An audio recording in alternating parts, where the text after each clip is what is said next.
Mungkin kita masuk ke pertanyaan ke Dokter Daus lagi ya. Ini bagaimana usaha untuk mencegah penularan dari orang yang karier atau asimptomatik? Ada langkah-langkah khusus nggak dok nih? Bagaimana? Mengingat cakupan pemeriksaan sampel untuk ODP itu masih belum menyeluruh di masyarakat. Ya, betul sekali Dokter Ausi. Tadi kan sudah kita lihat prioritas untuk pemeriksaan. Untuk orang yang tidak bergejala itu adalah prioritas yang terakhir, bahkan tidak diprioritaskan untuk lakukan pemeriksaan. Dan pertanyaannya adalah bagaimana untuk mencegah penularan. Nah, sekarang ini kan masa extraordinary, situasi yang tidak normal. Sekarang ini berjabat tangan dan bahkan pelukan itu bisa menjadi sesuatu hal yang bisa membunuh orang lain. Jadi, bagaimana untuk mencegah penularan? Tadi sudah masuk kepada level individu. Apabila kita ingin mencegah penularan, kan kita tidak tahu statusnya kita. Jadi kita harus menjaga physical distancing. Physical distancing itu bersifat dua arah. Jadi either kita mencegah tertular atau kita juga mencegah penularan kepada orang lain.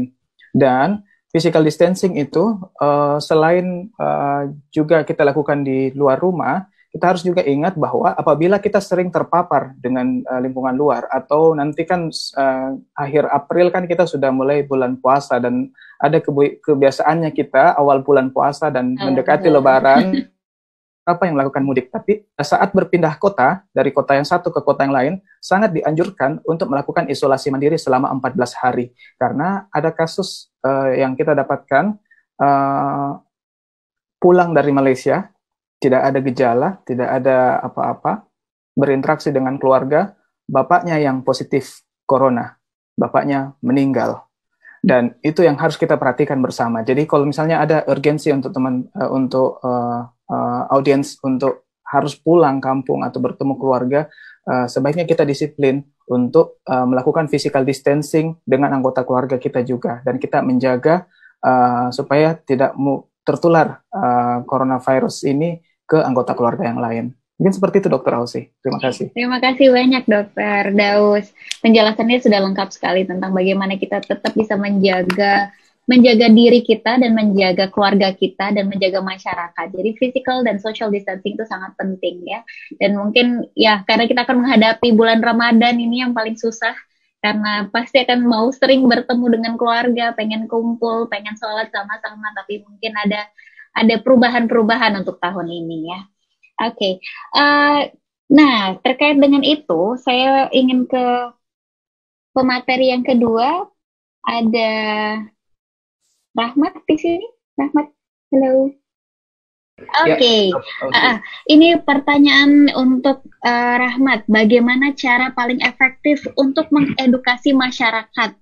Untuk masyarakat yang mungkin tingkat pendidikan formalnya tidak terlalu tinggi, tapi bagaimana kita bisa mengedukasi mereka tentang COVID ini?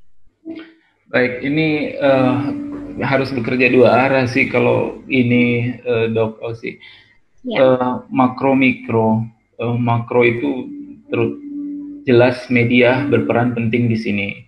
Mau tidak mau media berperan penting. Ini adalah salah satu yang rekan-rekan, salah satu sarana media yang rekan-rekan kerjakan kan untuk mengedukasi semuanya, semua masyarakat. Nah, perlu dilakukan cara-cara seperti ini sebenarnya.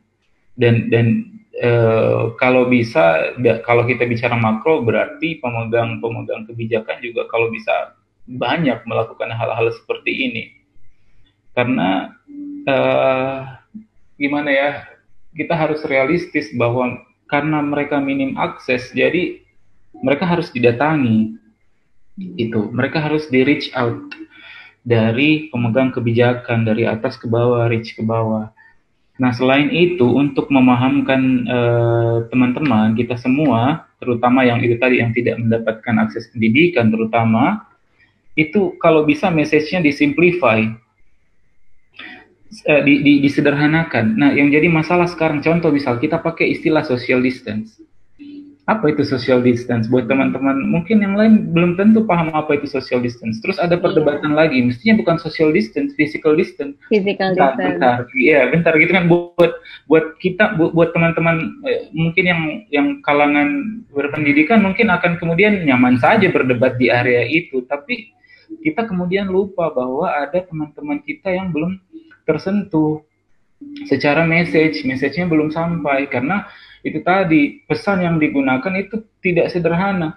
Ada mungkin sedikit saran, saya juga sering melakukan ini sebenarnya, entah itu intervensi sosial atau individu, intervensi makro atau individu. Kalau bisa justru message-nya itu ditranslate ke dalam versi mereka, gitu. Jadi misal kita kita mau edukasi orang Makassar atau Bugis ya, kita pakai bahasa Makassar atau Bugis. Tekot, bela-bela ko anu, begitu misalnya. Jadi kita bikin semacam jargon yang lebih pendekatannya lebih ini ya buat masyarakat yang mungkin pendidikan formalnya tidak terlalu betul. Ini sebenarnya makanya kalau saya lihat ini orang berdebat physical social distance, aduh sudahlah, bisa nggak kita sederhanakan saya pakai bahasa Indonesia, kita bikin jargon kayak JJ jaga jarak. ya kita bikin singkatan gitu kan, jaga jarak sekian meter gitu. Kita buat singkatan, kita buat jargon yang sangat mudah untuk dicerna oleh semua kalangan. Ya. Jadi cara yang tepat mengedukasi seperti itu, dok. Harus di simplify, sesimpel-simpelnya, sesederhana. Iya, betul sekali. Simplify, message-nya jauh lebih kena, lebih mudah untuk diterima untuk masyarakat yang mungkin tidak mengerti tentang keadaan apa yang terjadi sekarang. Ya. Oke, terima kasih banyak, Rahmat.